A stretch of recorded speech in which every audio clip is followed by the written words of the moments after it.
성경은 우리 인간을 피조물이라고 규정합니다. 우리 인간은 모두가 다 피조물이죠. 저와 여러분도 다 피조물입니다.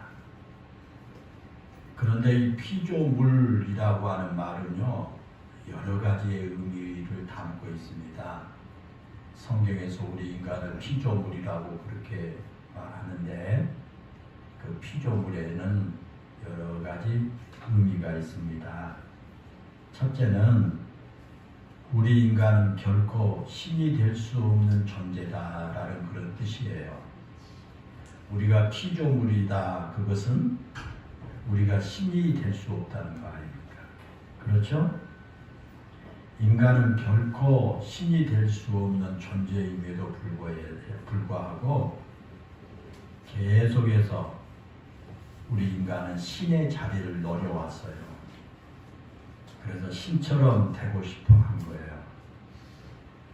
우리가 잘 알고 있는 것처럼 에덴 동산에서 아담과 하와가 뱀의 유혹을 받고 하나님께서 먹지 말라고 하신 그 선악과를 알게 하는 나무의 선악을 알게 하는 그런 나무의 열매를 따먹었지 않습니까?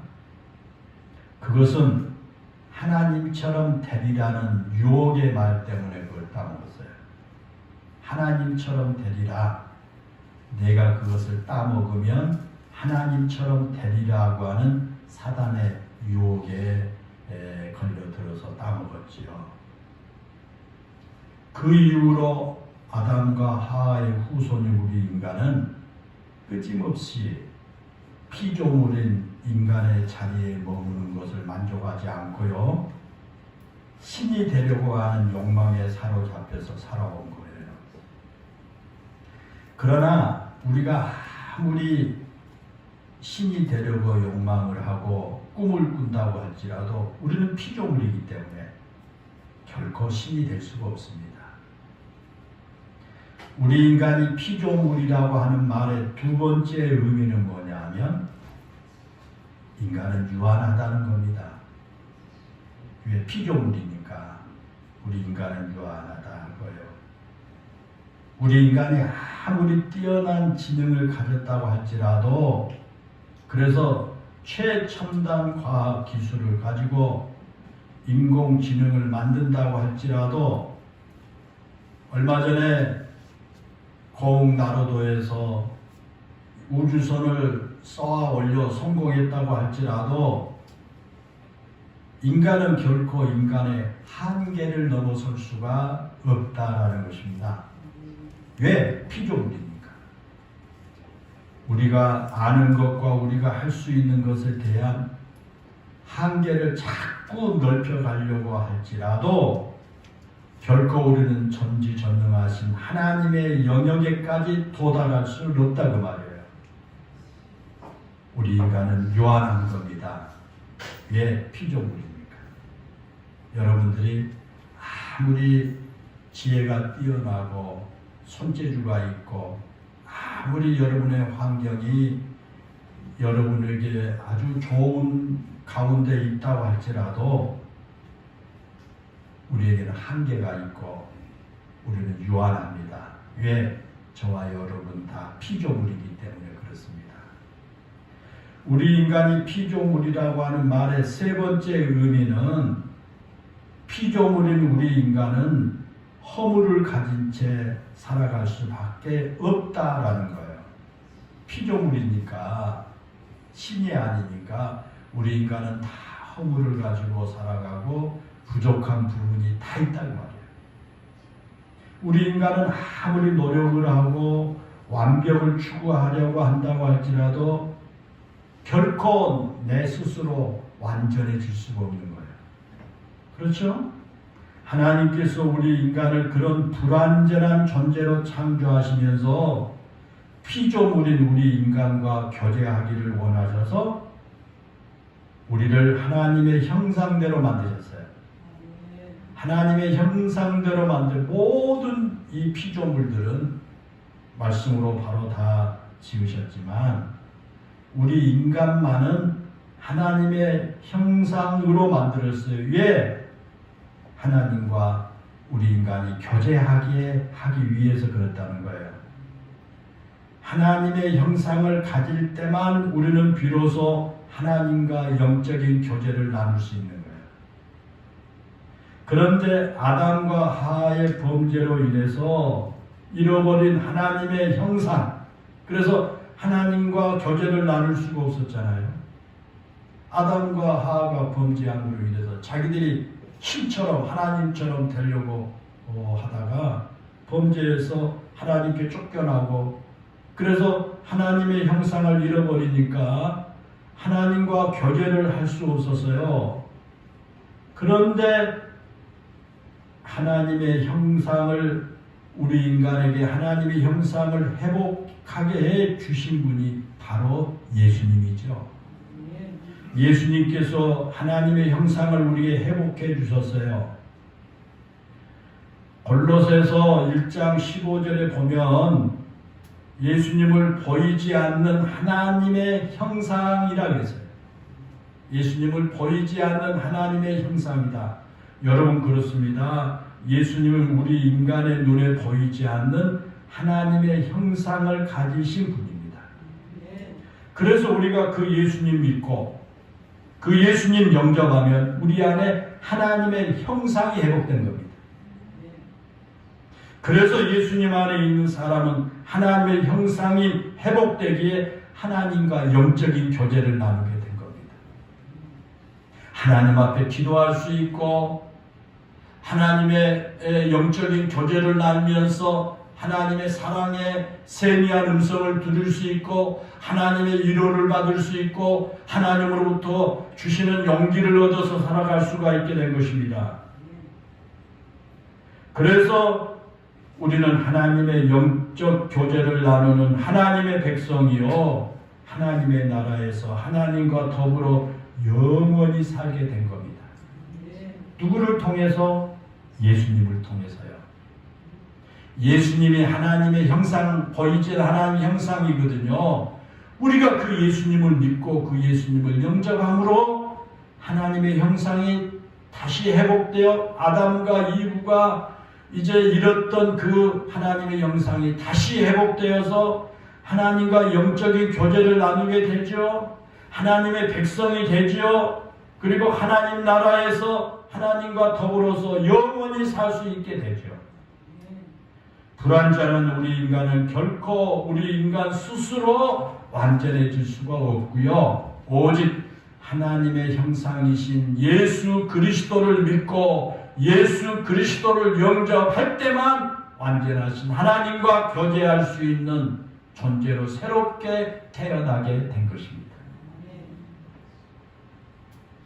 우리 인간이 피조물이라고 하는 말의 네 번째 의미는 피조물인 우리 인간은 우리의 창조주이신 하나님의 주권 안에 있을 수밖에 없고 하나님의 주권을 인정하고 창조주의 다스림을 받을 때만 참된 가치를 가질 수가 있다라는 거예요. 그러죠? 피조물은 만든 사람이 있지 않습니까? 우리가 다 피조물입니다. 우리들 만드는 분이 있지 않습니까? 그분이 바로 하나님이시거든요. 그렇기 때문에 우리가 하나님의 주권 안에 이제 창조하신 하나님의 주권 안에 있을 수밖에 없고요. 하나님의 그 주권을 인정하고 창조주 하나님의 다스림을 받을 때 우리가 참된 가치를 가지고 살아갈 수 있다라는 겁니다. 여러분, 이 세상의 모든 피조물은요, 그것을 만드는 목적이 다 있잖아요. 그걸 만드는 목적이 다 있어요. 마이크를 만들었어요. 마이크를 만드는 목적이 있어요. 우리 교회에서는 성도들이 평안하게 예배 드릴 수 있고 선포될 말씀을 잘 듣게 하기 위해서 마이크를 만들었지 않습니까? 여러분, 그 예를 또 하나 들면 전구, 이 전구는 어두운 곳에 빛을 비추기 위해서 만들어졌지 않습니까? 그런데 이 전구가 어두울 때는 빛을 내지 않고요, 환할 때만 빛을 낸다면 그 전구는 쓸모없는 것이 되고 말지 않겠어요? 마찬가지입니다. 하나님께서 우리 인간을 창조하셨잖아요. 하나님이 창조하신 목적은요, 하나님의 영광을 위해서 창조하셨다는 겁니다. 우리 인간이 그 창조의 목적에 맞게, 그 창조의 목적이 뭐라겠어요? 하나님의 영광을 위한 건데, 거기에 맞게 하나님의 영광을 위해서 살아갈 때 참된 가치가 있다. 인간다운 삶이 된다. 그런 말씀이에요. 그런데 죄에 빠진 우리 인간은요, 자꾸만 창조의 목적과 다르게 살려고 안간힘을 써요. 창조의 목적과 다르게 살 때 그 결과는요, 비극이고 형벌일 수밖에 없죠. 창조의 목적대로 살아갈 때 귀하게 여김을 받고 그러죠. 창조의 목적대로 이제 하지 못하면 버리잖아요. 마이크를 이거 좋은 거 이거 사다 놨는데 이렇게 설교를 해도 찍찍 소리는 나고 제대로 전달이 안 되고 그러면 가야 되잖아요. 창조의 목적답게 살아야 그게 가치가 있다는 말이에요. 쉽게 예를 하나 들까요? 우리가 잘 아는 이 다이나마이트라고 하는 그 폭약이죠. 그 폭약은요, 1866년 스웨덴의 화학자인 노벨이 발명했죠. 노벨 발명한 거 아닙니까?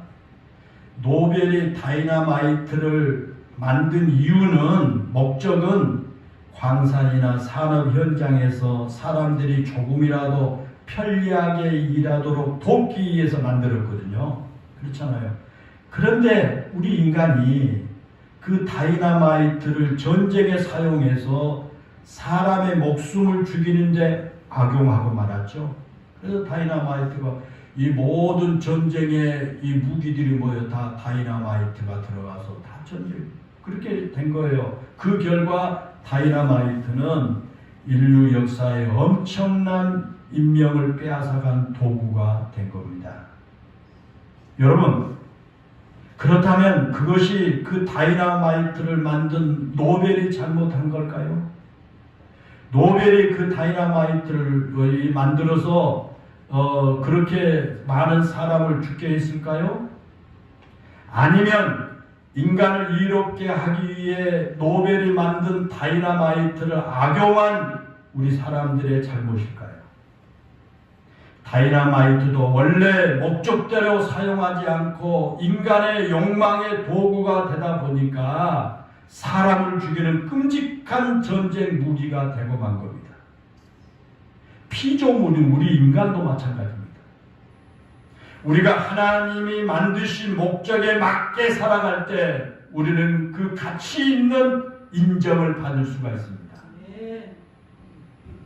그 외에도 우리가 피조물이라고 하는 사실은 우리로 하여금 굉장히 많은 생각을 하게 하고요. 우리의 자리가 어디인가를 가르쳐주는 아주 중요한 그 교훈이에요. 여러분 성경에 피조물 그러는데 우리는 피조물입니다. 그냥 지나가면서 그렇게 말하지 말고요. 이 피조물이라고 하는 그 의미를 깊이 생각하면 정말 우리에게 중요한 교훈입니다. 그런데 우리는 종종 너무 자주 우리가 피조물이라고 하는 사실을 잊고 살아가요. 그렇죠? 때로는 피조물임을 의도적으로 잊으려고 하기도 해요. 창조주의 섭리와 주권 아래서 벗어나고 싶기 때문에 그렇습니다. 우리가 아무리 발버둥을 친다고 할지라도 우리 인간이 피조물이라고 하는 사실은 변함이 없고 그 한계 안에서 결코 벗어날 수가 없는데도 창조주의 섭리에서 벗어나려고 우리 인간은 안간 노력을 합니다. 그것이 우리 인류의 역사였습니다. 인류가 살아온 역사가 그랬어요. 피조물인 우리 인간이 창조주의 손에서 벗어나려고 하는 그런 노력, 안간 힘을 쓰는 것이 인류 역사였어요. 그 중에서도 오늘 우리가 함께 생각해 볼 것은 우리가 끊임없이 추구하는 그 삶의 문제, 우리가 뭔가 끊임없이 우리 뭔가 알기 위해서 노력하잖아요. 알기 위해서 학교도 가고, 알기 위해서 여러분 책도 읽고, 끊임없이 삶의 문제, 지식의 문제예요. 하나님께서 에덴 동산에서 선과 악을 알게 하는 나무의 열매를 먹지 말라고 말씀하셨죠. 그런데도 우리 인간은 그 말씀을 거역하고요, 선악을 알게 하는 열매를 따먹고 말았어요.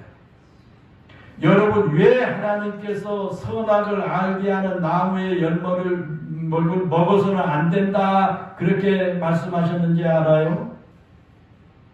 그 이유 가운데 하나는 선과 악을 분별하는 것은 오직 하나님의 몫이기 때문입니다. 이거 선이요 악이요 구별하는 것은 하나님의 몫이에요. 선과 악의 기준을 인간이 정하면 우리 인간은요, 자신이 욕망하고 자신에게 유리한 대로 기준을 만들고 말 거예요. 이게 자기 자신이 선과 악을 기준으로 만든다면 그게 자신이 하는 것은 다 선이고 남이 하는 건 다 악이다고 그렇게 해요. 우리나라 정치인들처럼 말해요. 자기가 하는 건 다 옳고 금방 가가지고 또 딴 사람이 하는 건 잘못됐다고 막 난도질하는 것처럼 우리 인간이 선과 악을 구분하고 이렇게 기준을 우리 인간이 정하게 되면 그와 같이 자신이 욕망하고 자신에게 유리한 대로 그 선과 악의 기준을 만들어 버릴 거예요. 그러면 선과 악의 기준이 사회와 문화와 시대에 따라서 심지어 한 인간의 생각에 따라서 마음대로 정해지고 말 겁니다.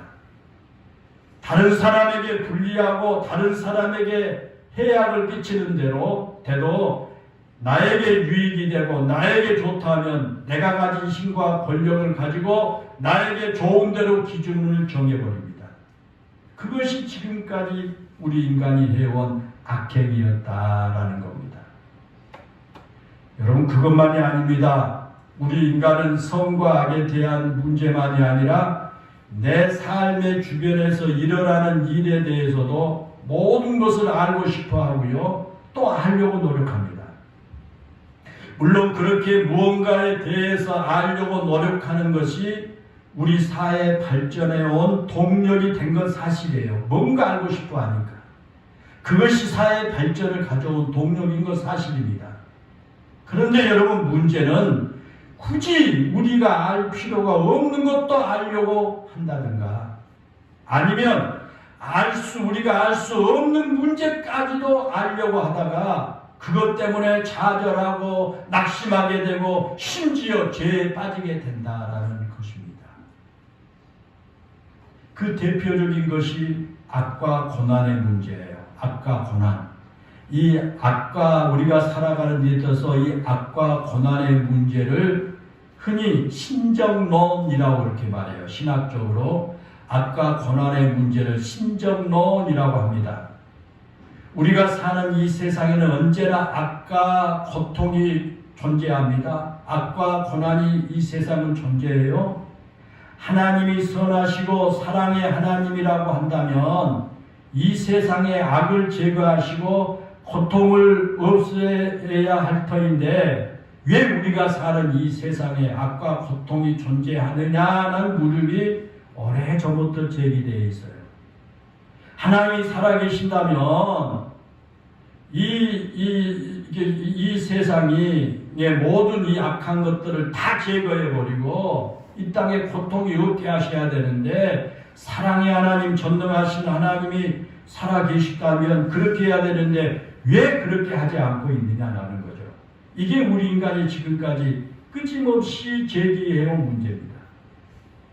지난 주일에 말씀드린 욥의 이야기를 통해서 알 수 있는 것처럼 아주 선하고 착하게 살려고 하는 사람이 고통을 겪는 이유에 대해서 명확하게 설명하지 않아요. 왜 욥처럼 그렇게 진실하고 정직하고 착하고 믿음 안에 살려고 하는 사람에게 왜 그런 고통이 있는가? 그것이 설명되지 않습니다. 그렇게 착하고 믿음 안에서 진실되게 살려고 하는 사람이 고통을 겪는 그 문제에 대해서 수많은 신학자들이 나름대로 논리적인 해답을 제시하려고 했습니다.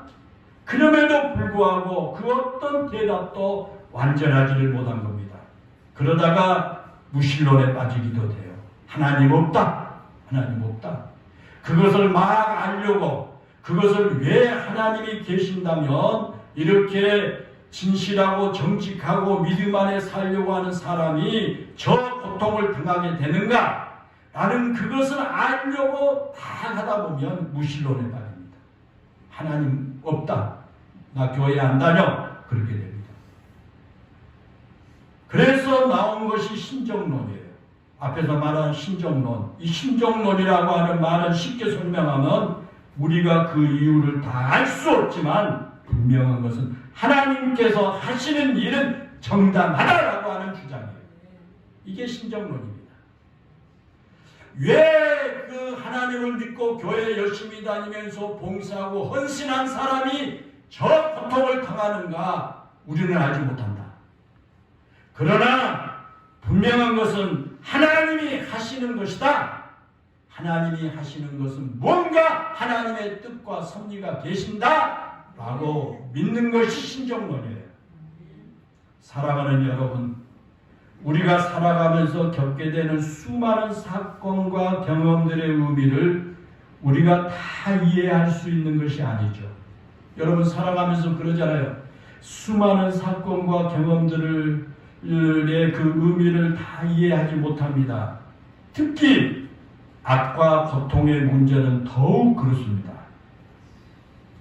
오늘 본문에 나온 시인도 그랬습니다. 오늘 우리가 읽은 이 본문의 그 시인도 그렇습니다. 오늘 본문 시편 73편은요 이렇게 시작합니다. 거기 보면은 하나님이 참으로 이스라엘 중에 마음이 정결한 자에게 선을 행하시나 그렇게 시작합니다. 하나님이 참으로 이스라엘 중에 마음이 청결한 자에게 선을 행하시나. 잘 들어보십시오. 하나님은 마음이 청결하고 의를 행하는 사람에게 선을 베푸신 분입니다.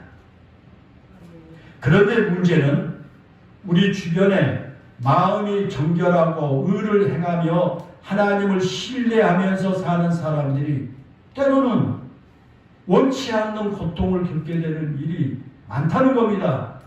그렇지 않습니까? 오늘 본문의 시인도 그런 거예요. 오늘 본문의 시인도 그렇습니다. 하나님은 선한 분이십니다. 마음이 정결하고 정직하게 행하는 사람에게 선을 베푸신 하나님, 그 하나님을 이 시인이 믿었습니다. 그런데 그런 믿음에 해이가 생긴 거예요. 하나님을 믿었던 그 믿음에 해이가 생겨요. 의심이 생기고 해이가 생겨요. 그것은 본문 2절에서 말씀하고 있는 것처럼 하나님의 선하심을 믿었던 시인이 거의 넘어질 뻔했다는 거죠. 거의 넘어질 뻔할 정도로 해이에 빠졌습니다. 실종할 뻔했습니다.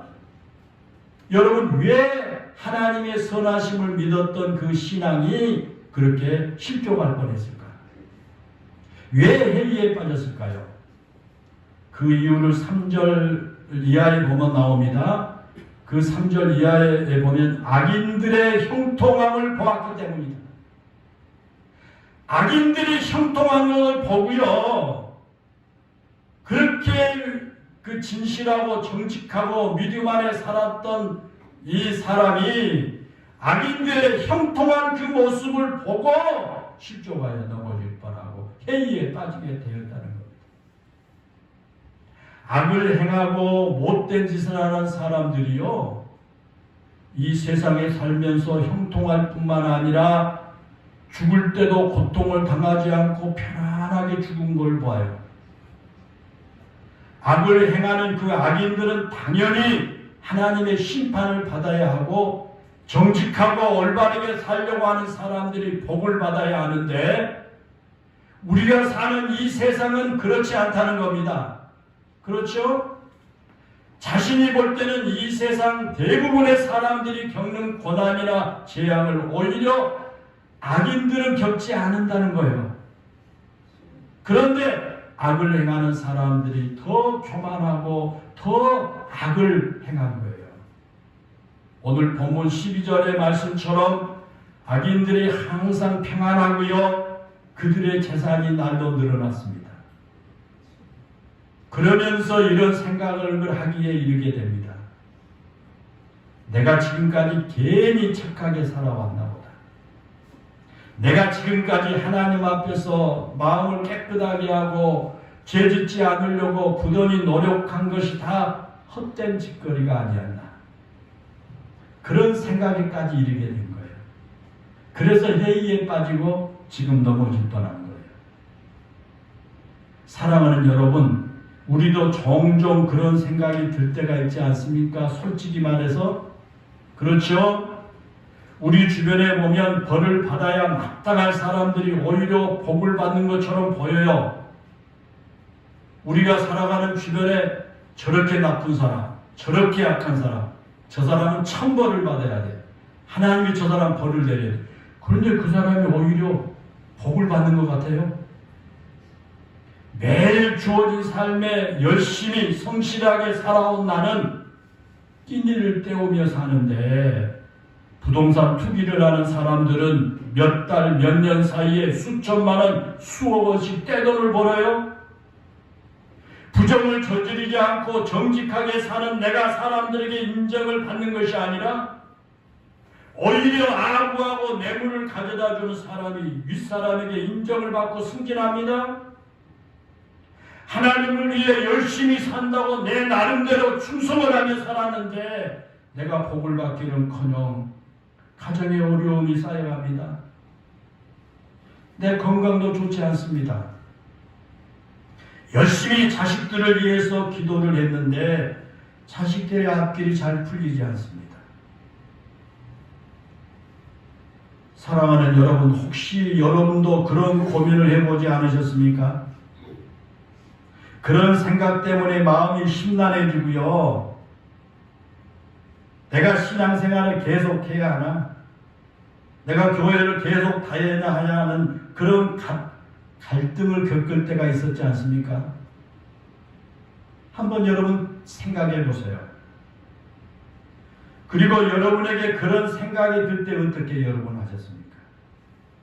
오늘 본문 16절에 보면 시인은 내가 어쩌면 이를 알까 하여 생각한즉, 왜 그런가를 생각한즉 그 말이에요. 그것이 내게 심한 고통이 되었더니라고 그랬습니다.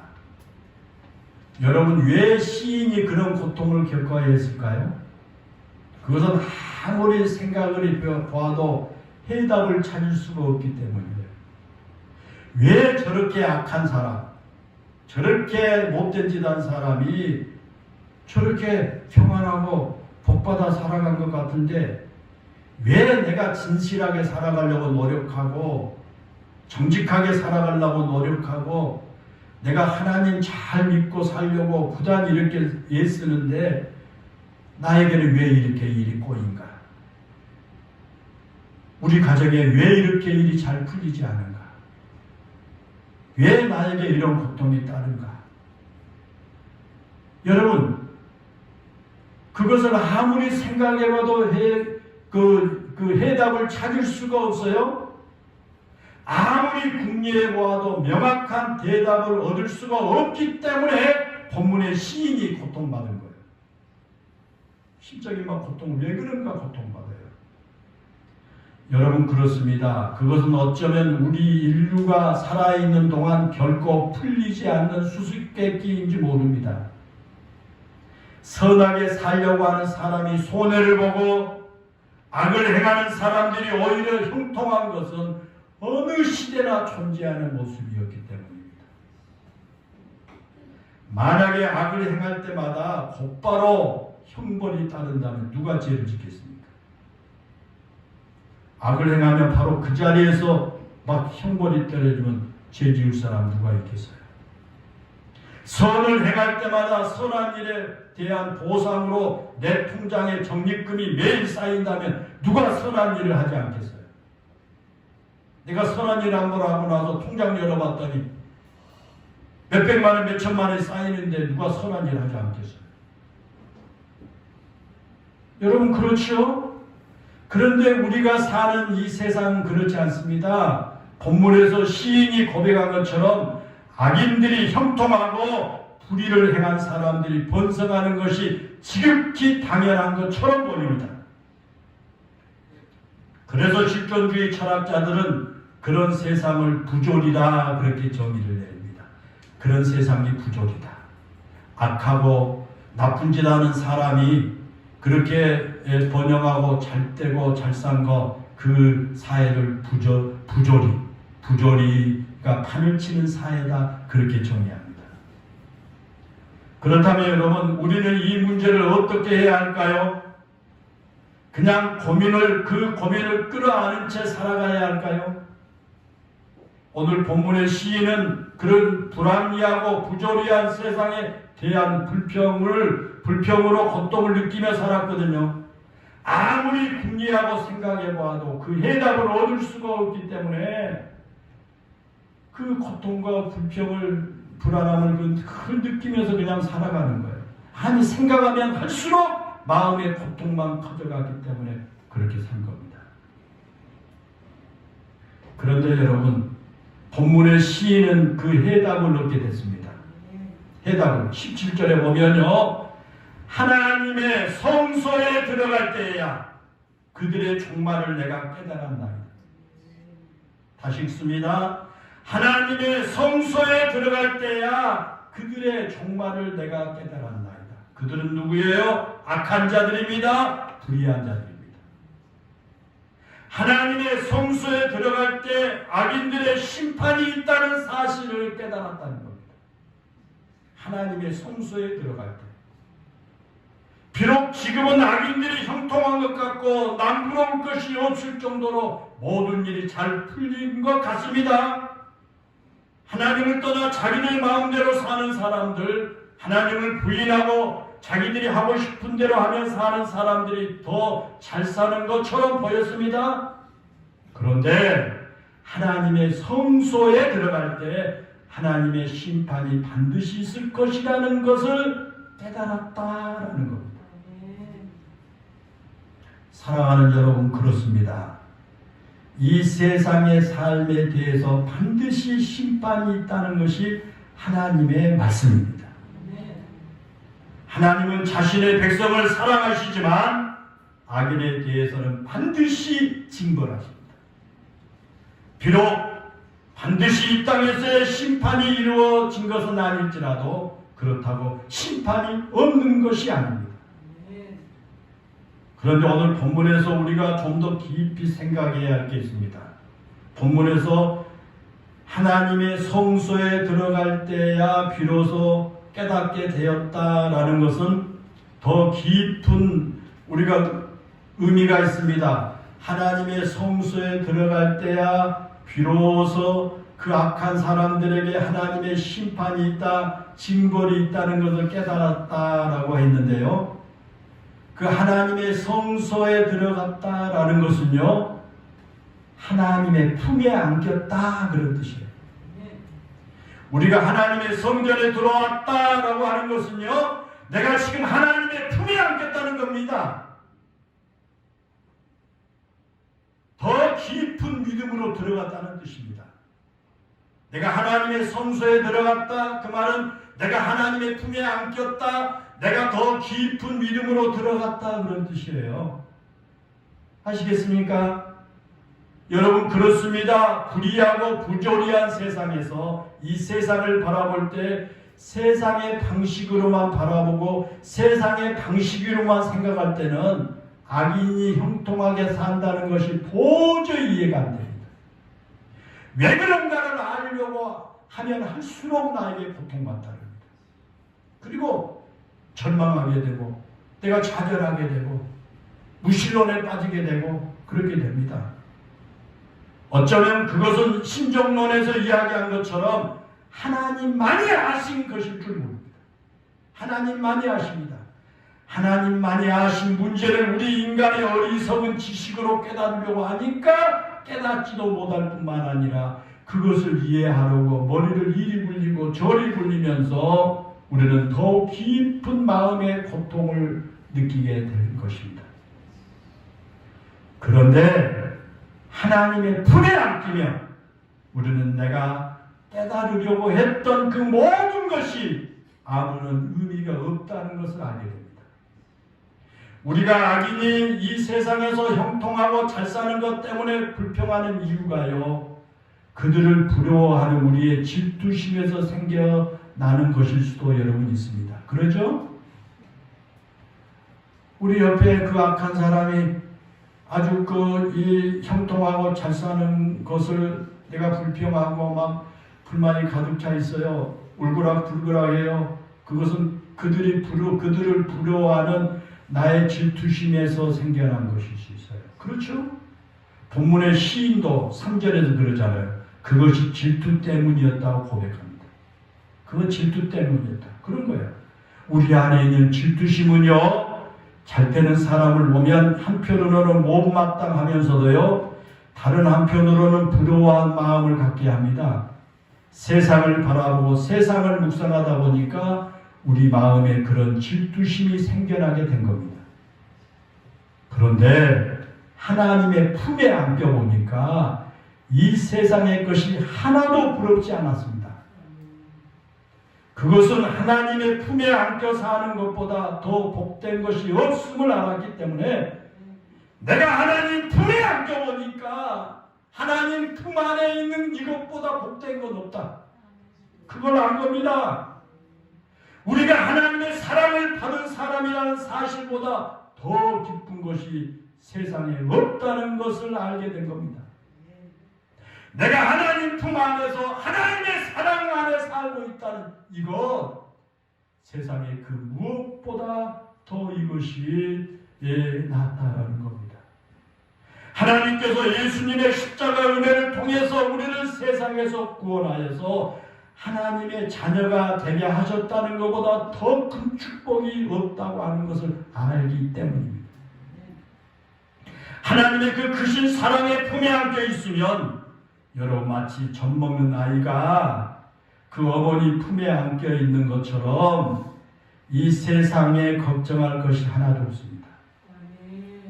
하나님 품에 안겨 있기만 한다면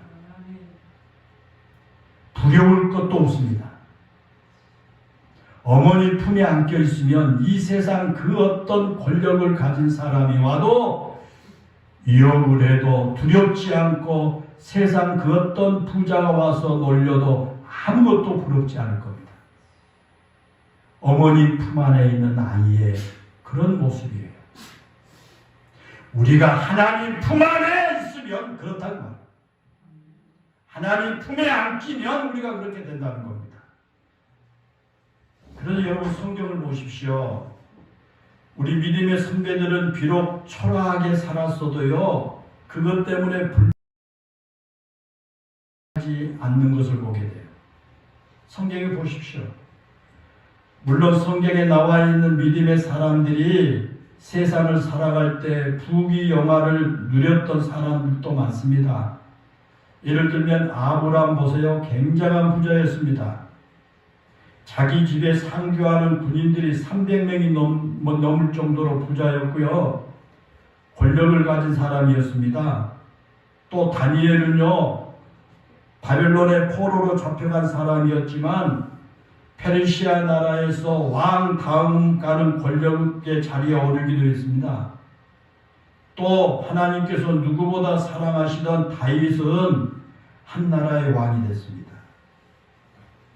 그와 같이 성경에 보게 되면 누구보다 부귀영화를 누렸던 사람들도 많이 나옵니다. 그런데 또 성경에 보면 반대로 그렇지 못한 사람들도 많습니다. 예를 들면 여러분 사도 바울 보세요.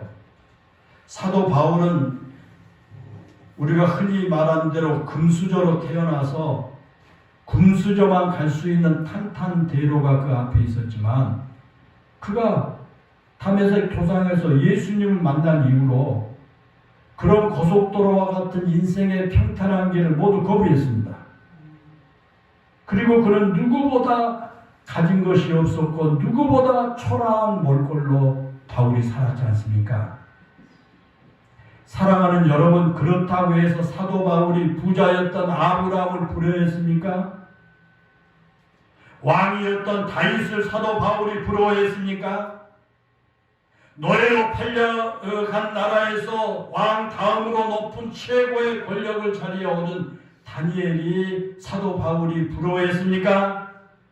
사도 바울은 그 누구도 부러워하지 않았습니다. 여러분, 왜 그랬을까요? 왜 그런 권력도 부러워하지 않았고 재물도 부러워하지 않았고 출세도 부러워하지 않았을까요? 그 이유는 단 하나입니다. 자신을 하나님께서 지명하여 부르셨고 예수님의 십자가를 통해 구원하여 하나님의 백성이 되게 하신 것은 그보다 더 큰 복이 없음을 알았기 때문입니다. 늘 자신이 하나님의 은혜의 품 안에 있음을 알았기 때문입니다.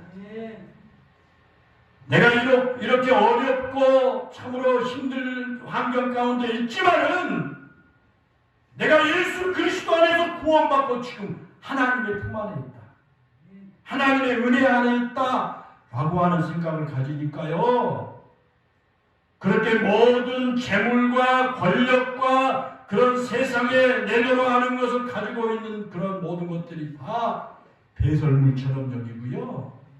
전혀 그런 것이 부럽지 않았다라고 하는 사실입니다. 사랑하는 여러분, 왜 우리에게 고민거리가 많은지 아십니까? 여러분, 왜 고민거리가 많을까요? 왜 우리 마음에 불평이 고개를 드는지 아십니까? 우리가 하나님 품에 거하지 않고요, 세상의 방법으로 살아가기 때문에 그렇습니다. 하나님을 떠나서 내 생각으로 세상을 이해하려고 하고요, 내 생각으로 세상의 이치를 깨달으려고 하기 때문에 고민거리가 많고요, 내 마음에 불평이 막 솟아나게 됩니다. 오늘 본문의 시인은 비록 믿음을 가진 사람이었지만 그와 같이 하나님 품에 거하지 않고 세상적인 사고 방식으로 세상을 바라볼 때 뿐이었다, 그렇게 고백을 하고 있지 않습니까? 그러다가 하나님의 성소에 들어가 하나님의 품에 안길 때 세상의 문제가 더 이상 문제가 되지 않았습니다. 하나님 품 안에서 모든 것이 행복하고 기쁨이었다라는 것입니다. 사랑하는 여러분, 우리 모두 다 믿음의 사람들이죠. 우리는 믿음의 사람들입니다. 믿음으로 세상을 바라고 믿음으로 세상을 살아가야 할 믿음의 사람들입니다. 믿음의 사람들이 가지는 가장 큰 은혜는 하나님 품 안에 사는 겁니다. 하나님 품 안에 안겨서 살아가는 겁니다. 어린아이가 어머니 품 안에 있는 것처럼 하나님 품 안에 내가 안기는 겁니다. 그 하나님 품에 행복이 있습니다. 그 하나님의 품에 평안이 있고 기쁨이 있습니다. 그 하나님의 품에 거할 때 우리는 이 세상의 모든 염려와 두려움을 이길 수가 있습니다. 이 세상에서 이해되지 않는 것 때문에 여러분 고통스럽지 않습니다. 하나님의 품 안에 있을 때 세상의 것들이 결코 부럽지 않습니다. 사랑하는 성도 여러분, 부디 그 하나님 품 안에 온전히 함께 사는 우리 영일교회 성도들 모두가 다 되시기를 바랍니다. 오늘 우리가 하나님의 성전 안에 들어왔습니다. 하나님 품 안에 들어온 겁니다. 더 깊은 믿음의 세계로 들어간 겁니다. 하나님이 주신 큰 깨달음이 있기를 주의 이름으로 축원합니다. 그러 이 세상에 그 무엇이 부럽지 아니하고 여러분의 지금 마음에 있는 고통과 고민의 문제가 이 시간 다 해결되기를 주의 이름으로 축원합니다. 기도하겠습니다. 은혜롭고 감사하신 아버지 하나님, 우리는 피조물입니다. 때문에 이 세상을 살아가면서 일들이 너무 많습니다. 우리가 알지 못하고 이해하지 못하고 깨닫지 못한 것들이 많이 있습니다. 특히 우리가 고통을 받고 우리가 믿음 생활하지만 어려움이 닥치고 힘든 일이 주어질 때 우리는 그 이유에 대해서 알려고 하지만 결코 우리 인간의 생각과 인간의 모든 사고로서는 알 수가 없는 그런 영역의 문제인 것을 우리 모두가 깨닫게 해주시고 본문의 시인처럼 하나님 품 안에 하나님의 성소 하나님 품 안에 우리가 안길 때 하나님 그런 모든 문제를 깨닫게 되고 알게 될 것입니다. 우리 영일교회 모든 성도들 하나님 품 안에 온전히 안겨 사는 성도들 되게 해 주소서. 본문의 시인처럼 우리가 하나님의 기쁘신 그 뜻을 깨닫고 사도 바울처럼 이 세상의 그 모든 것들이 부럽지 아니하는 그런 가치 있는 삶이 되게 하여 주옵시고 힘 있는 기쁨의 삶이 다 되게 해 주옵소서. 예수님의 이름으로 기도하옵나이다. 아멘.